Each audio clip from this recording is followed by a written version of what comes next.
Welcome to my YouTube channel. আশা করি তোমরা সবাই ভালো আছো। এর আগের ভিডিওতে আমি তোমাদের ক্লাস 12 ফোর্থ সেমিস্টারে প্রাকৃতিক ভূগোলের মৌলিক বিষয়সমূহ এখানে তোমাদের 6টা ইউনিটে ভাগ করা আছে। আমি তোমাদের সমস্ত ইউনিট থেকে হিসাবে 2 নম্বরের কোশ্চেন অ্যান্সার দিয়ে দিয়েছি। যারা দেখোনি তারা আমার চ্যানেলে গিয়ে সেই ভিডিও দেখে নিতে পারো।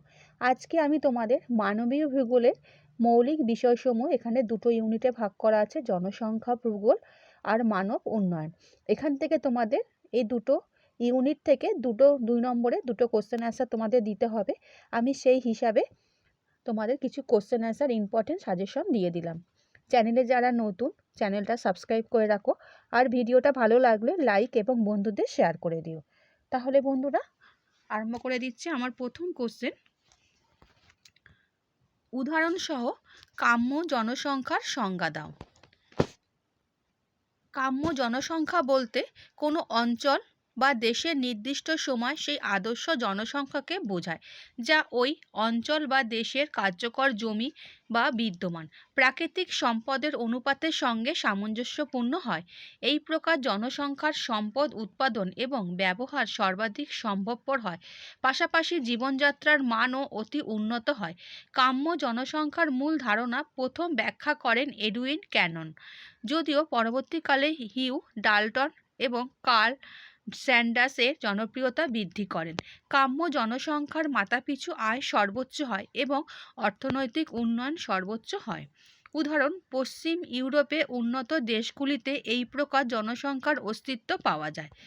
জন অভিক্ষেপের ধারণা দাও। কোনো দেশ বা অঞ্চলের বিগত বছরগুলি জনসংখ্যা বৃদ্ধির ধারা, আর্থ-সামাজিক অবস্থা বিচার করে ভবিষ্যতে কোনো এক সময় জনসংখ্যা কত হতে পারে তার আগাম পূর্বাভাস দেয়াকে জনসংখ্যার অভিক্ষেপ বলে। বৈশিষ্ট্য: এটি মোটামুটিভাবে পূর্বানুমান সবসময় সঠিক হয় না। এর ওপর ভিত্তি করে অনেক সময় বিভিন্ন আর্থ-সামাজিক পরিকল্পনা একটু পরিবর্তিত হয়। অন্তর্দেশীয় ও আন্তর্জাতিক পরিব্রাজনের ধারণা দাও। একটি অন্তর্দেশীয় পরিব্রাজন একটি দেশের মধ্যে একই স্থান থেকে অন্য স্থানে পরিব্রাজন ঘটলে বা বাসস্থানের পরিবর্তন হলে তাকে অন্তর্দেশীয় পরিব্রাজন বলে। আন্তর্জাতিক পরিব্রাজন একটি দেশ থেকে অন্য আরেকটি দেশে পরিব্রাজন বা বাসস্থানের পরিবর্তনকে আন্তর্জাতিক পরিব্রাজন বলে। ম্যালথাসের মতে জনসংখ্যার ফাঁদ বা জনসংখ্যার সংকট বলতে কী বোঝায়? ম্যালথাসের জনসংখ্যা তত্ত্বে জনসংখ্যার বৃদ্ধি অতি দ্রুত হারে বা জ্যামিতিক হারে ঘটে এবং খাদ্য উৎপাদন বৃদ্ধি ধীর গতিতে বা গাণিতিক হারে বৃদ্ধি পায়। তার মতে এর ফলস্বরূপ একটি নির্দিষ্ট সময় পরে জনসংখ্যার বৃদ্ধি খাদ্য উৎপাদনের হারকে অতিক্রম করবে, যার ফলে চরম খাদ্যাভাব, দুর্ভিক্ষ, রোগ, যুদ্ধ ইত্যাদি প্রাকৃতিক উপায়ে জনসংখ্যা নিয়ন্ত্রিত হবে। এই পরিস্থিতিকে তিনি জনসংখ্যার ফাঁদ বা জনসংখ্যার সংকট বলেছেন। অনেকে একে ম্যালথাসের ফাঁদও বলে অভিহিত করেন। কোনো কারণে শহর থেকে গ্রামে পরিব্রাজন ঘটে। প্রধান দুটি কারণ লেখো। শহর থেকে গ্রামে পরিব্রাজনের ক্ষেত্রে মানুষের ব্যক্তিগত বেশ কিছু পছন্দ অপছন্দের প্রভাব বিশেষভাবে দায়ী। এর মধ্যে দুটি অন্যতম কারণ হলো: প্রথম, শান্তিপূর্ণ জীবনযাপন। গ্রাম হলো প্রকৃতির কোলে লালিত মানুষের জীবনের অন্যতম শান্তির নীড়।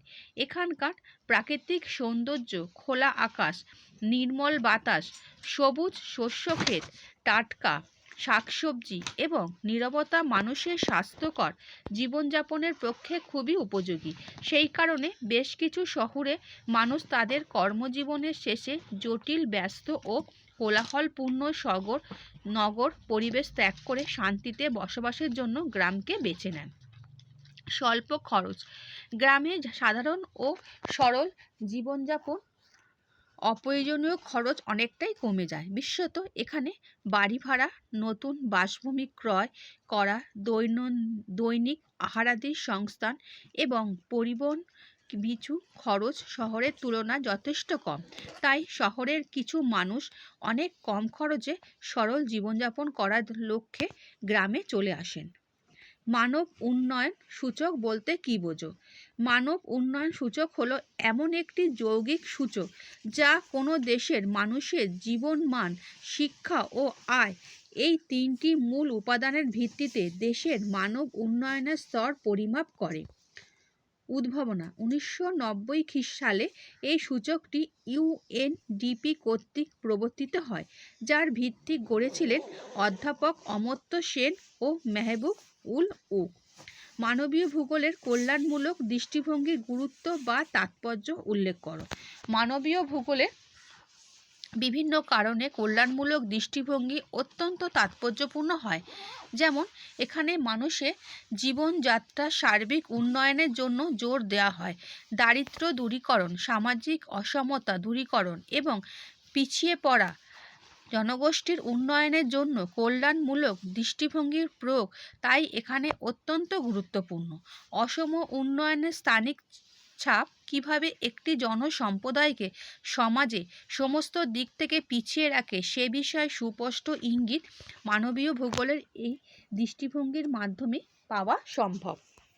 বিশ্বব্যাপী স্বীকার্য মানব বিকাশের প্রধান স্তর কী কী? সমগ্র বিশ্বে মানব বিকাশের ক্ষেত্রে মোট 4টি স্তরকে বিশেষ প্রাধান্য দেওয়া হয়েছে।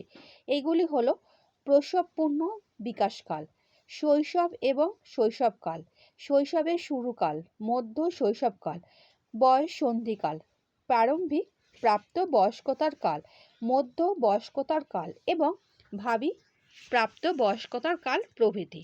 মোট দেশজ উৎপাদন বলতে কী বোঝো? এটি কী কারণে গুরুত্বপূর্ণ? এটি একটি নির্দিষ্ট সময়কালে একটি দেশের ভৌগোলিক সীমানার মধ্যে উৎপাদিত সমস্ত চূড়ান্ত পণ্য ও সেবার মোট অর্থমূল্যকে মোট দেশজ মূল্য বলে। জিডিপির গুরুত্ব: একটি দেশের অর্থনৈতিক উন্নয়নের পরিমাপক যা দেশের উন্নয়নমূলক একাধিক নীতি নির্ধারণে সাহায্য করে। আন্তর্জাতিক তুলনায় দেশের অবস্থান বোঝাতে সহায়তা করে থাকে। মানব উন্নয়ন সংক্রান্ত ধারণার তাত্ত্বিক বিশেষত্ব উল্লেখ করো। মানব উন্নয়ন এমন একটি মানবিক ও সমন্বিত উন্নয়ন ধারণা যার তাত্ত্বিক দিক থেকে বেশ কতগুলি বিশেষত্ব কমছে। মানব কেন্দ্রিক দৃষ্টিভঙ্গি: উন্নয়নের এই দৃষ্টিভঙ্গির কেন্দ্রবিন্দুতে রয়েছে মানুষ ও তার জীবন, অধিকার এবং মর্যাদা। সমন্বিত উন্নয়ন: এখানে স্বাস্থ্য, শিক্ষা, আয়, সামাজিক নিরাপত্তা ইত্যাদি সমস্ত ক্ষেত্রের ওপরে সমান গুরুত্ব দেয়, যা ভবিষ্যৎ প্রজন্মের জন্য উন্নয়ন নিশ্চিত করে। সক্ষমতা ও বিকাশ: মানুষ কী করতে পারে অথবা মানুষের কী হতে পারে তার সক্ষমতা এবং বিকাশের যাবতীয় দিকগুলি এখানে গুরুত্ব পায়। দারিদ্র্যের দুষ্ট চক্র থেকে একটি সমাজ বা পরিবার কিভাবে মুক্ত হতে পারে? যে কোনো দেশের নিরিখে দারিদ্র্যের দুষ্ট চক্র মারাত্মক একটি অভিশাপ। এর থেকে মুক্ত হলে পরিবার ও সমাজকে শিক্ষা, স্বাস্থ্য, কর্মসংস্থান ও আর্থিক সহায়তা এই 4টি খাতকে একই সঙ্গে উন্নত করতে হবে। এটি সম্ভব সরকারি নীতি, সামাজিক উদ্যোগ ও ব্যক্তি সচেতনতার মাধ্যমে। কয়েকটি উল্লেখযোগ্য পদক্ষেপ: নির্দিষ্ট মানসম্মত শিক্ষা ও দক্ষতা উন্নয়ন ঘটাতে বিনামূল্যে ও বাধ্যতামূলক প্রাথমিক শিক্ষা নিশ্চিত করা। যুবকদের জন্য দক্ষতা প্রশিক্ষণ, পেশাগত শিক্ষা বিস্তার। সামাজিক সুরক্ষা কাকে বলে? সামাজিক সুরক্ষা হলো এমন একটি ব্যবস্থা যেটি রাষ্ট্রের পক্ষ থেকে সমাজের প্রতিটি নাগরিকদের অর্থনৈতিক ও সামাজিক ঝুঁকি মোকাবেলায় সহায়তা করে, বিশেষ করে কর্মক্ষম নয়, অসুস্থ, বেকার বা বার্ধক্যজনিত কারণে অক্ষম বিভিন্ন মানুষের কল্যাণে সামাজিক সুরক্ষার ইতিবাচক প্রভাব রয়েছে। গুরুত্ব: মানুষের মৌলিক অধিকার রক্ষা করে, নাগরিক দারিদ্র্যজনিত সমস্যা হ্রাস করে, অর্থনৈতিক নিরাপত্তা নিশ্চিত করে, সমাজে সাম্য ও ন্যায়বিচার প্রতিষ্ঠা করে। কাম্য জনসংখ্যার কয়েকটি সুবিধা লেখো। কাম্য জনসংখ্যার সুবিধা: কাম্য জনসংখ্যার কয়েকটি সুবিধা হলো আদর্শ মানুষ জমি অনুপাত। কাম্য জনসংখ্যায় মানুষ জমি অনুপাত আদর্শ থাকে, এই জন্য জমির ও মানুষের চাপ খুব একটা থাকে না, আবার জমি অনাবাদিও থাকে না। শ্রমের সুবিধা ও কর্মসংস্থান। মানুষ জমি অনুপাতে সাম্যাবস্থা থাকায় কোনো কাজের জন্য শ্রমিকের অভাব হয় না। অন্যদিকে শ্রমিকরাও নিজ যোগ্যতা ও সক্ষমতা অনুসারে কাজ পেয়ে যায়। মেধালাভ বলতে কি বোঝো? যখন অন্য কোনো দেশ থেকে উচ্চ দক্ষতা সম্পন্ন পেশাদার ব্যক্তিবর্গ বসবাস করার জন্য আসেন, তখন সেই পরিস্থিতিকে মেধালাভ বলে। এটি প্রকৃতপক্ষে মেধা প্রচারের ঠিক বিপরীত ঘটনা।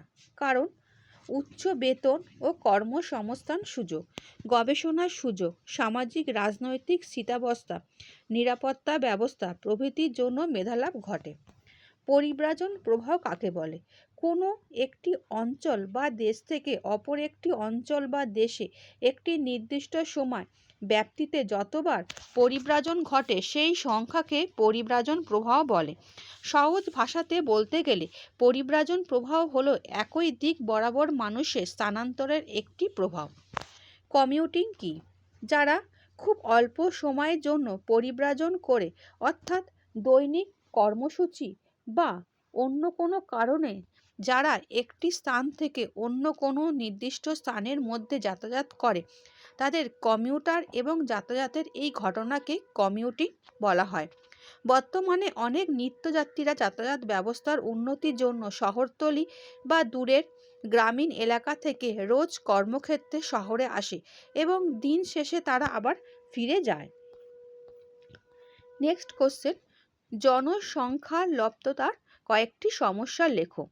জনসংখ্যা লব্ধতার সমস্যা কয়েকটি সমস্যা হলো স্বল্প সম্পদ উৎপাদন, শ্রমিকের অভাব, জনসংখ্যার ক্ষুদ্র আকারে কারণে স্বল্প পরিমাণে সম্পদের উৎপাদন হয়, শ্রমশক্তির অভাব। জনসংখ্যা লব্ধতার প্রধান সমস্যা হলো বিভিন্ন উৎপাদনমূলক কাজের জন্য প্রয়োজনীয় যথেষ্ট সংখ্যক কর্মক্ষম মানুষের অভাব। আচ্ছা বন্ধুরা, আজকে তোমাদের আমি মানবীয় ভূগোলের মৌলিক বিষয়সমূহ থেকে কোশ্চেন অ্যান্সার সাজেশন দিয়ে দিলাম।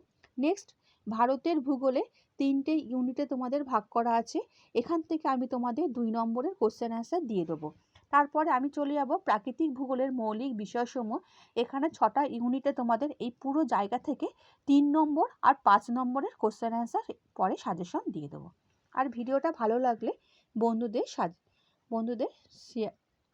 শেয়ার করে দিও। আচ্ছা বন্ধুরা, ভালো থেকো।